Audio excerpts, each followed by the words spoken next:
So here are the board members. They will be introducing themselves and they will also be sharing about their experiences with Saikai. And here's Darian. Hi guys, I'm Darian. I am the current Saikai president. Personally, I am a transfer student, so I started in Saikai last year. And it completely changed my UCR experience. I was not ready to have like such a deep dive into like the psych department and get used to the campus so well and like when we were on campus.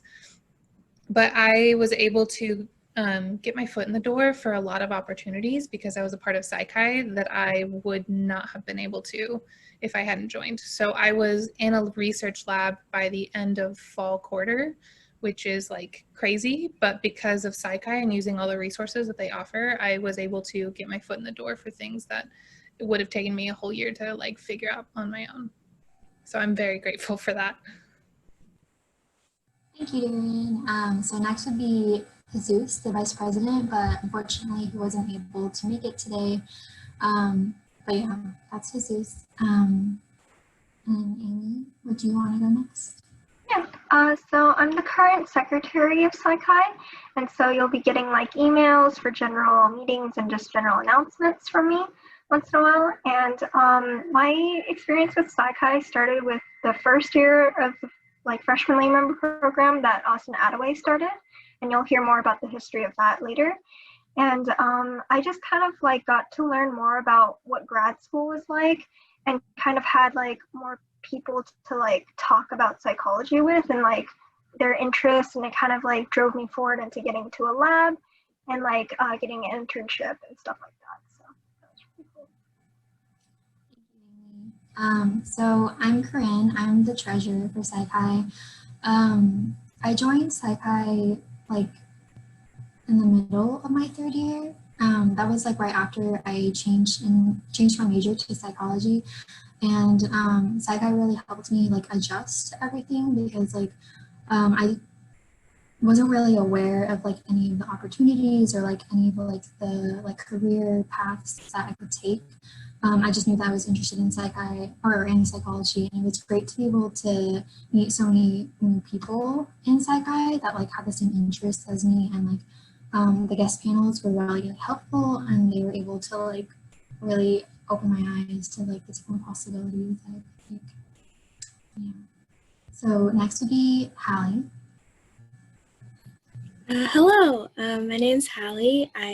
This is my third year with Saikai. Coming in as like a freshman, I had no idea what I wanted to do, what I wanted to be after college. So Saikai definitely gave me the chance to see what the major had to offer in a sense, and like what I could do with grad school and what I could do even beyond that. So hopefully you guys can stick around. Okay, so next would be Jessica. Hello, I'm Jessica. I'm the co-director of events and outreach alongside Jenna.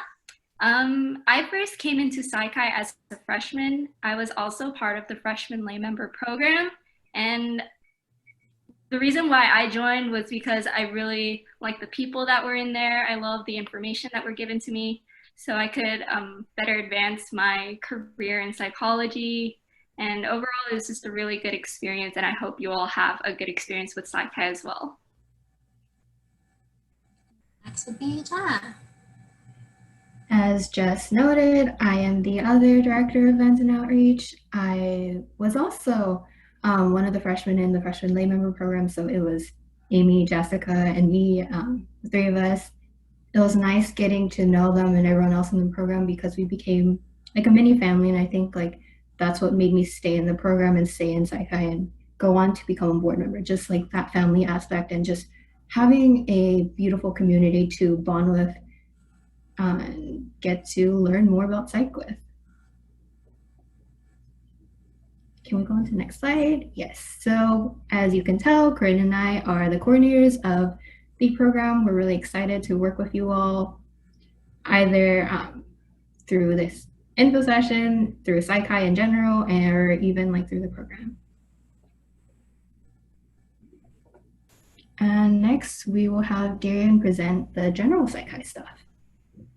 Hi guys. So generally, I'm going to talk about who Psych is because you're probably wondering why.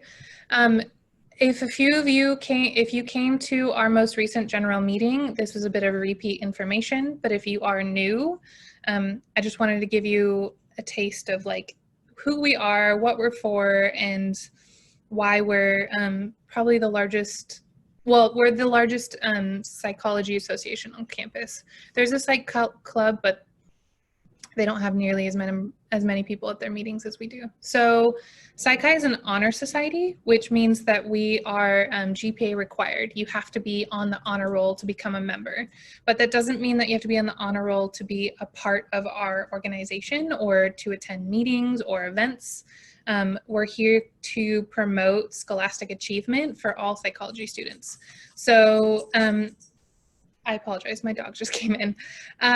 We're an organization usually made up of members and chapters. So there's chapters all across the world, but I think there's at least a Psych chapter at every UC in California. And we are here to encourage leadership, research, creativity. We provide charity opportunities and like outreach, and we provide a lot of workshops on like LinkedIn, CV, resume building, how to become an RA, and a lot of stuff that is important for grad school. So like grad school applications, GRE. We help students get like a well-rounded feeling of like what that is. And Psych as a whole, the organization of Psych International is the largest student psychological organization with more than 750,000 members. So that's kind of just who we are as a whole. If you want to go to the next slide. But some like general understanding of what it means to be a member versus a prospective member. So prospective member is just any student who is a psychology major or minor, and you can be any year, any GPA, pending application. So every one of you here, if you want to be part of our organization or learn from like what Psych offers, you are a prospective member your entire freshman year. To become a member, you have to have a 3.0 Psych GPA, 3.3 overall GPA, and you have to be a second year above. And that's because we have like a unit requirement for becoming a member. So you don't even make the unit requirement until your second year. And then a Psych minor or major. As a whole organization, becoming a member, you're allowed to vote in elections, you're allowed to become board members, and you're allowed to add it to your CV. And being in an honor society looks real nice on a CV. So you're applying to grad schools or you're trying to get a job and all that. It just shows that you are committed to an organization and whatever that organization provides. And so there's a lot of things that you can list under it that we do that you wouldn't be able to if you were just a prospective member for your entire UCR career. And then we also have like access to research journals, and then your membership is lifelong. So Amy mentioned Austin Attaway. He was our president 2 years ago. He is at a grad school somewhere in California nearby, and he's the president again. So because of his membership being lifelong, he has multiple opportunities now in his graduate school. And then for us specifically, we partner with the Princeton Review, so we are able to give like GRE prep discounts. We have member-only events. We have raffle prizes and graduation regalia, and there's a lot of nominations and awards that we present students because you guys deserve to be celebrated when you guys are achieving, what it takes to be in an honor society.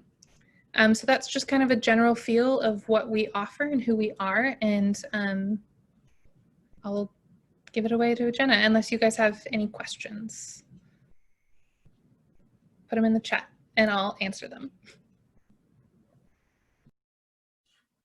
If you have any questions at any point, feel free to just drop them in the chat.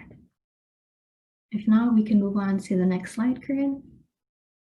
So yeah, as for the history of our program, as Amy mentioned, it was started in fall of 2018 by the president at the time, Austin Attaway, and he created this program in order to allow for more growth and involvement in Psych and the psychology department. Through this program, it allows freshmen like all of you to become contingent members of Psych. And in case you're wondering, if you haven't seen our Instagram with the logo and like the promotions and everything, the abbreviation of our name, since it's too long, is FLMP, which is pronounced FLMP. And the slogan, which is also in the logo, is Future Leaders and Members of Psych, which you all will be.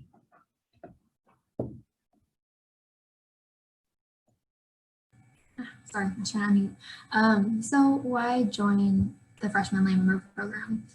So the benefits, the program allows first years to be able to participate in Psych since they cannot be official members, and freshmen are able to meet with board members and get advice about academics and career paths. Sorry, I'm looking at the chat. You said that there was a unit requirement. Could you elaborate a little more on that? Okay. Do you want to go now, Darian, or at the end? I'll just answer the chat questions in the chat. So if you want to just keep going, and then I can answer, I can reply back. So first years have access to chapter benefits, such as attending chapter events and exclusive socials, as well as networking opportunities. And so for the drawbacks, unfortunately, since you aren't able to become an official member yet, you cannot apply to Psych scholarships and must still fulfill the requirements to become official. But we still encourage you to be able to be a part of Psych by attending meetings until you can become a member. So this is what the process will look like if you do end up wanting to apply. So the application will open right after this meeting. And then so the application closes at October 26th at 5 p.m. And then so during week 5, we will notify you about the status of your application. And after that, we may contact you to have an interview with us. And then during week 6, we will contact the final 14 applicants, and they will be paired with the board members. So each board member will be having 2 freshmen. So yeah, that's basically all of our presentation. If you have any questions, go ahead and drop them in the chat right now. Let me just elaborate on the question that was asked in the chat. So give me a sec. Okay, so like the unit requirement, I think is like 14 units. So as a psych major, you have to complete psych 2 either here or like if you already had AP psych credit, and then psych 1, psych 11, and then psych 12, and fulfilling those 1, 2, 3, 4 classes, I believe. So that's let's see, psych 2 and psych 1 are 4 units, so that's 8, and then plus psych 11, that is 5 units, so that's 13, and then psych 12 is 6 units. So either way, if you I believe once you get to psych 11 or psych 12, depending on what track you're on, you can apply for Psych then as an official member.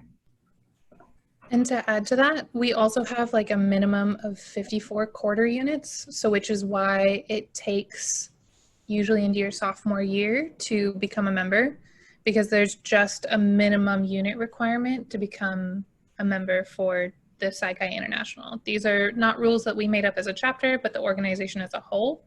And so 14 of those units, like Jenna was saying, need to be psych courses, and then the other 54 can be just breadth or whatever. They usually end up being breadth.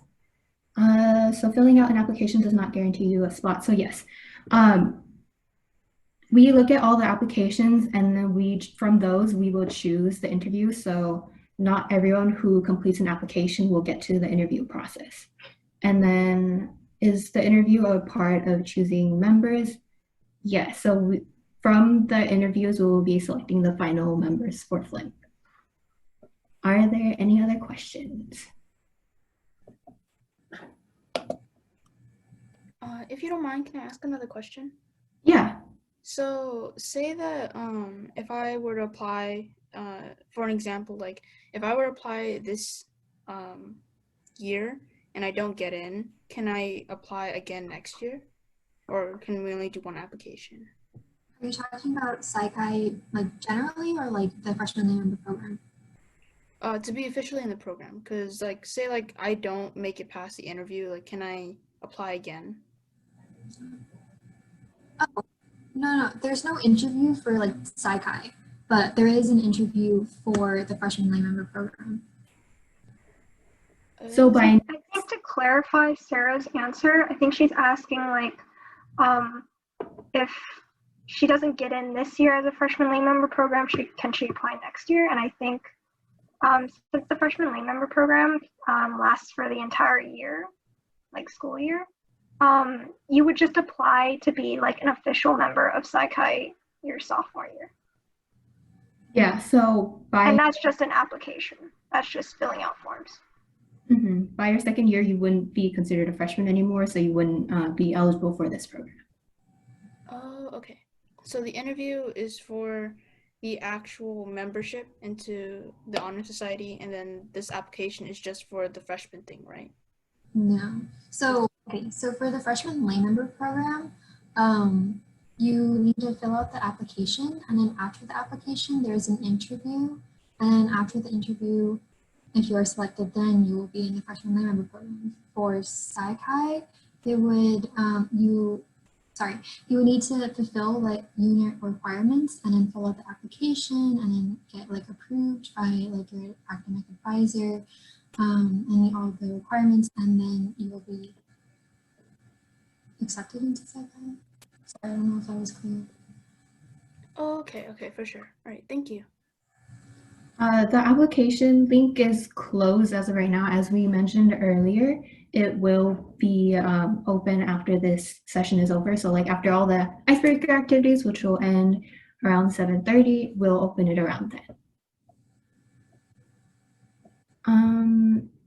Someone privately messaged me and asked, since they're a neuroscience major, as of right now, all of for FLMP, you have to be a psych major, but if there are more people that are like neuroscience majors, then we can definitely discuss it with the board and see like what we can do to include you, because as a neuroscience major, you are eligible to apply to Psych-I, but then you do need like the specific psych classes to take.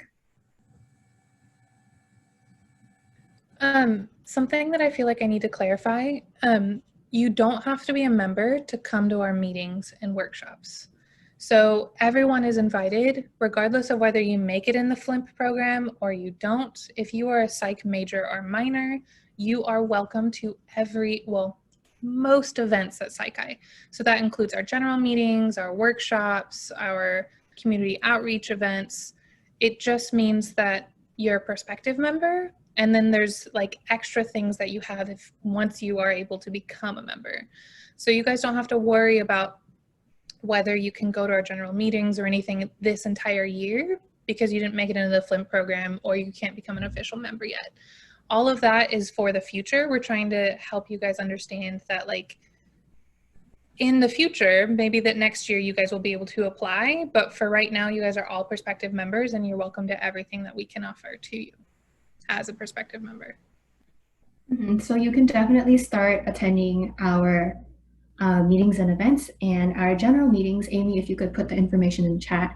Our general meetings happen every other Monday. So week 2, 4, 6, and 8, those Mondays from 5 to 6 p.m. are our general meetings. And then we have kind of like mini socials after for like the following hour.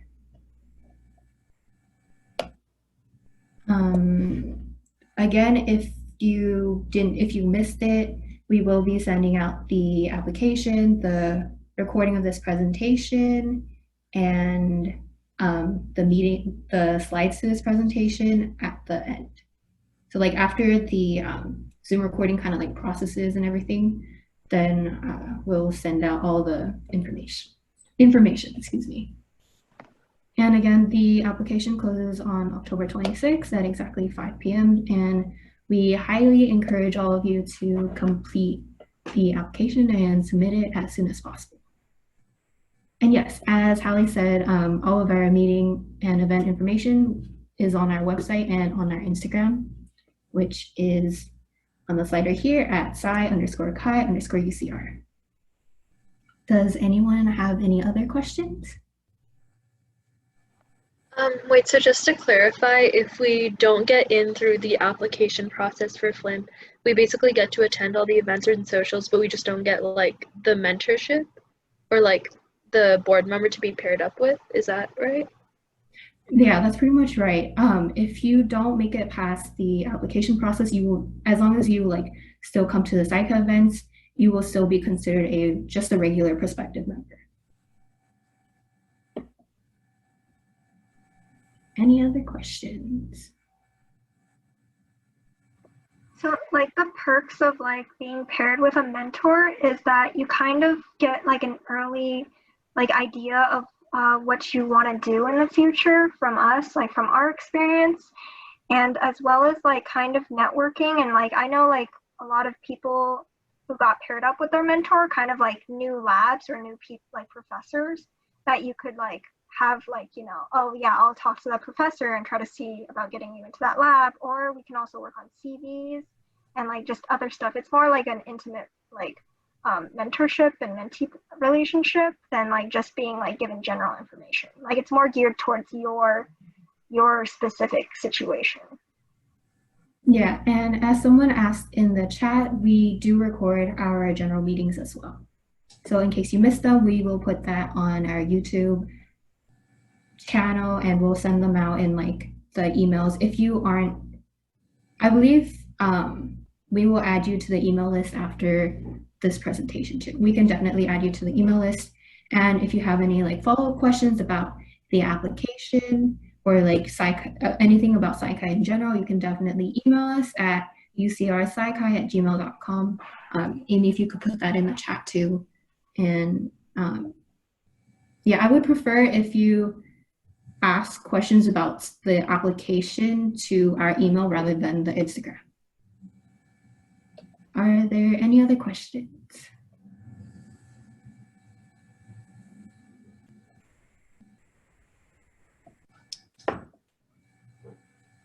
Going once, going twice? If not, that's okay. If you don't want to take part in FLMP, then you don't need to fill out the application. And it is also free to be in FLMP, unlike SciChi, unless you're a prospective member. And if you want to become an official member of SciChi, then you do have to pay the membership fee. If you want to be a member of FLMP, you do not need to pay any sort of fees whatsoever. Any last minute questions?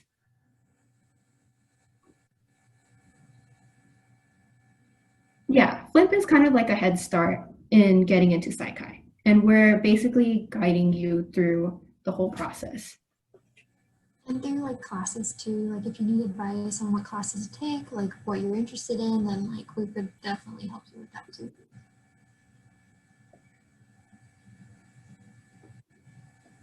Any questions? Last minute questions, going once? And also a reminder that I think 4 out of the 7 or 3 out of the 7 board members currently went through the FLMP program. 3. And yeah, and it absolutely helps you get your foot in the door if you're able to become a mentee. And unfortunately, because there's only a few of us and so many of you that we want to mentor, that's why we have the interview process, because we as board members we want to give you the best quality mentorship. But we absolutely encourage you to apply because it does get you a foot in the door for just being able to understand what SciChi is and UCR in general, and like have the wherewithal that a lot of students aren't able to have. Mm-hmm.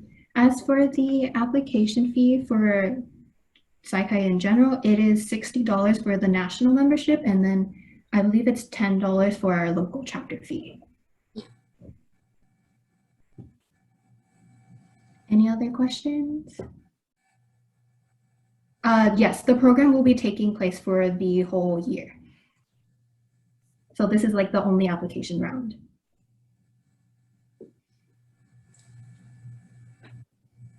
Any other questions? Yeah, and it's a lifetime membership, so you only pay the fee once.